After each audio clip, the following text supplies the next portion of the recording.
ఇస్సాకును చూచి ఒంటి మీద నుండి దిగి మనలను ఎదుర్కొనుటకు పొలంలో నడుచుచున్న ఆ మనుష్యుడు ఎవరని దాసుని అడుగగా అతడు, ఇతడు నా యజమానుడు అని చెప్పాను.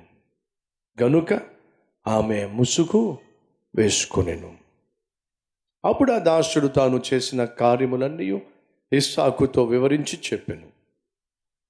ఇస్సాకు తల్లి అయిన శారా గుడారములోనికి ఆమెను తీసుకొని పోయెను.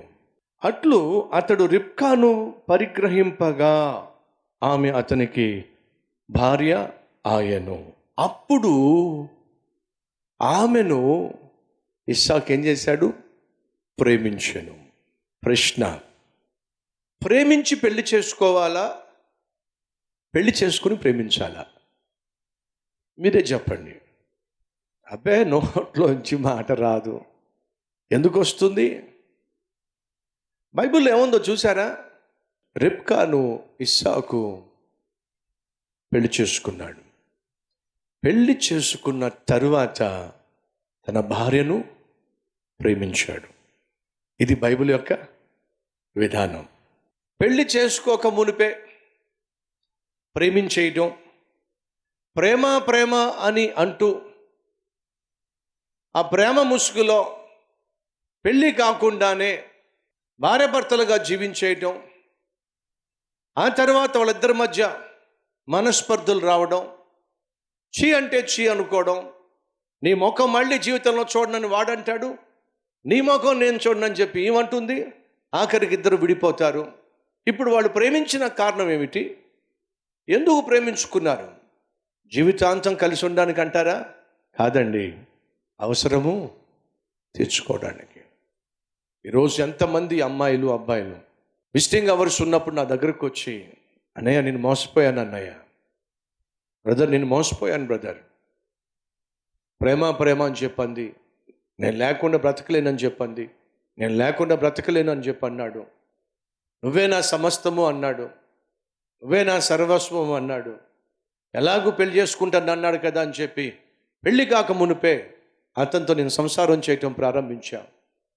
తర్వాత మా ఇంట్లో వాళ్ళు ఒప్పుకోవట్లేదు అంటున్నాడు, నీ కులం వేరు నా కులం వేరు అంటున్నారు, నువ్వు నల్లగా ఉన్నావు మా అమ్మకి నచ్చలేదు అని చెప్పి అంటున్నాడు. ఈ పనికి మాలినోడికి తెలియదా నల్లగా ఉందని చెప్పి?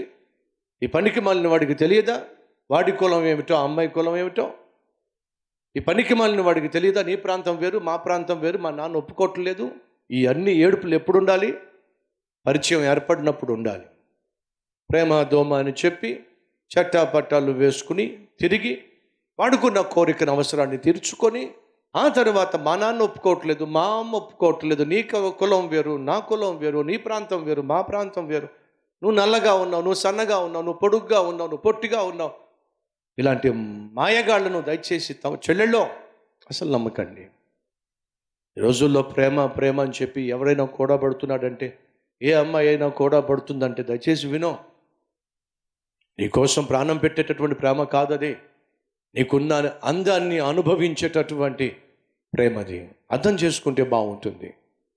క్రైస్తవ వివాహంలో మొదట మెట్టు పరిశుద్ధ వివాహం, ఆ తర్వాత రెండవ మెట్టు ప్రేమ. ప్రేమతో భార్యాభర్త కలయిక, అది పరిశుద్ధమైంది, పవిత్రమైంది, అంతేకాకుండా పరిపక్వతతో కూడింది. అదే జరుగుతుంది ఇక్కడ. తనను భార్యగా అంగీకరించాడు, ఆ తర్వాత తన భార్యను ప్రేమించాడు, ప్రేమించటం ప్రారంభించాడు. భర్తలో పెళ్ళైన తర్వాత నీ భార్యను ప్రేమించాలి, భార్యలో పెళ్ళైన తర్వాత నీ భర్తను ప్రేమించాలి. గమనించారా? ఎదురుగుండా ఉన్న వ్యక్తి ఎవరో తెలియకపోయినప్పటికీ కూడా తనకెందుకో అనిపించింది, బహుశా ఇతనేనేమో ఆ ఇంటి యజమాని అని చెప్పి ఎదురుగుండా వస్తున్న విధానాన్నే చూసి రిబ్కా వెంటనే ఆ ఒంటెని దిగిపోయింది. దిగిపోయిన తర్వాత పక్కన దాసుని అడుగుతుంది, ఎదురుగుండా వస్తున్నాడే ఆయన ఎవరు? అమ్మా ఆయనే మా యజమాని. సో వస్తున్నటువంటి వ్యక్తి ఎవరో తెలియకపోయినా తాను ఒంటెను దిగి తాను కలిగి ఉన్నటువంటి గౌరవాన్ని చూపించింది చూసారా? అదే ఆమె యొక్క వ్యక్తిత్వం. ఎవడో వస్తున్నా నాకెందుకు, వాడొస్తే నేను దిగాలి అని అనుకుంది అనుకోండి, ఆత్మీయత కాదది. సరే, పెళ్ళయింది. ఇస్సాకు తన భార్యను ప్రేమించడం మొదలుపెట్టాడు. ఆ ప్రేమను రిబ్కా అనుభవిస్తూ ఉంది. మర్చిపోకండి సహోదరి సహోదరులు, అక్కడ ఒక గ్యాప్ వచ్చింది. ఏమిటి ఆ గ్యాప్ అంటే, ఇస్సాకు తల్లి అయినటువంటి శారా మరణించింది. అప్పటి వరకు ఆలనా పాలన చూసుకున్న అమ్మ తనకు కనుమరుగైపోయింది. ఎంతో కొంత దుఃఖము, వేదన, విచారము తన హృదయంలో చోటు చేసుకుంది. కానీ గొప్ప విషయం ఏమిటయా అంటే, ఎప్పుడైతే రిబ్కా ఇస్సాకు జీవితంలో అడుగు పెట్టిందో, తన తల్లి లేనటువంటి లోటంతటిని కూడా రిబ్కా భర్తీ చేసింది. ఫలితంగా తను ఎంతో ఆదరణ పొందుకున్నాడు. భార్య అని అంటే అల్లాడించేది కాదు, ఆడించేది అసలు కాదు, మరి ఆదరించేది. అడుగుతున్నానమ్మా సహోదరి, నీ భర్తను నువ్వు అల్లాడిస్తావా, ఆడిస్తావా? సిట్టు అంటే సిట్టు అంటే చాలు, లేచి కూర్చుంటాడా, లేచి నిలబెడతాడా? అడుగుతున్నా, నువ్వు ఆదరించే భార్యవా, అల్లాడించే భార్యవా? అడుగుతున్నా, ప్రేమించే భర్తవా, పాతి పెట్టే భర్తవా? ఎవరో నువ్వు ఒక్కసారి ఆలోచించు. ఇస్సాకేమో ప్రేమించే భర్త, రిబ్కా ఏమో ఆదరణను, ఆనందాన్ని పంచేటటువంటి భార్య. దేవుడు ఏర్పరచుకున్న యవ్వన కుటుంబం.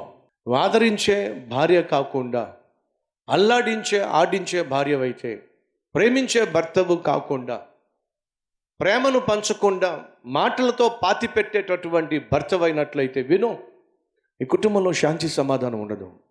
పైపెచ్చు దేవుని ఆశీర్వాదం ఉండదు, ఆనందం ఉండదు. అదే సమయంలో దేవుని సన్నిధి నీ కుటుంబంలో ఉండదు. ఇస్సాకు రిబ్కా తన భార్యను ప్రేమించాడు.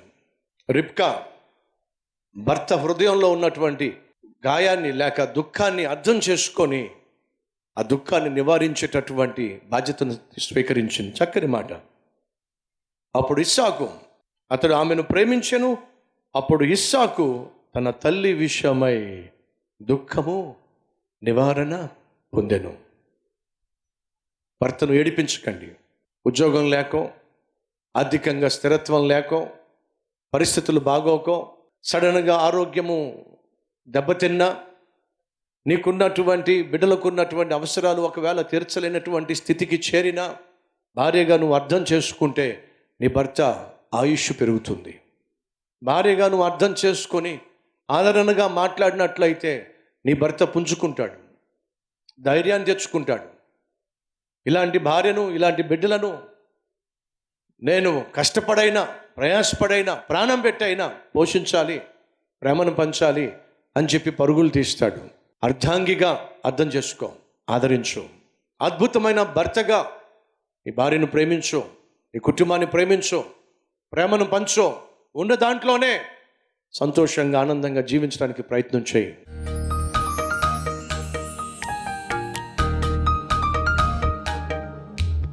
మహాపరిశుద్ధుడు అయిన ప్రేమ కలిగిన తండ్రి, ప్రార్థనకు జవాబిచ్చే మహా గొప్ప దేవుడు నాయన, గర్భఫలము నీవిచ్చే బహుమానాన్ని మా ప్రియ చెల్లికి, మా ప్రియ తమ్మునికి నాయన అనుగ్రహించమని వారి అన్నయ్యగా మేమందరం కలిసి ప్రార్థన చేస్తున్నాం.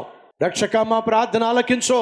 ఆ సహోదరి శరీరంలో, ఆ సహోదరుని శరీరంలో ఉన్న బలహీనతను యేసుక్రీస్తు నామం పేరట ఆ బలహీనతను బంధిస్తున్నాం. సంపూర్ణ ఆరోగ్యాన్ని అనుగ్రహించి నాయన, అద్భుతమైన గర్భఫలాన్ని ప్రసాదించండి నాయన. ఆశ్చర్యకరుడవో, అద్భుతాలు చేసే దేవుడవో, మా ప్రార్థనకు జవాబు దయచేసి నాయనా, నిరుత్సాహంతో వచ్చిన ఈ మా ప్రియ సహోదరి సహోదరుణ్ణి దర్శించి దీవించమని మమ్మల్ని అందరినీ కూడా మరింత దీవెనకరంగా, మరింత ఆశీర్వాదకరంగా, మరింత ఆత్మీయంగా మలచమని యేసు నామం పేరట వేడుకుంటున్నాం తండ్రి. ఆమెన్.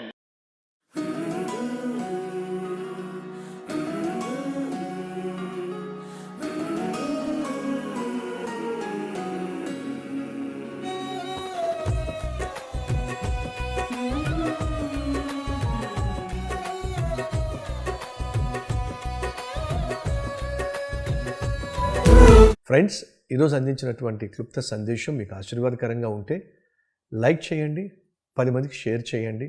అలాగే ఈ సందేశం వల్ల మీరు ఎంతగా దీవించబడ్డారో ఒక కామెంట్ కూడా పెట్టవలసిందిగా కోరుతూ సెలవు తీసుకుంటున్నాను. Have a blessed day.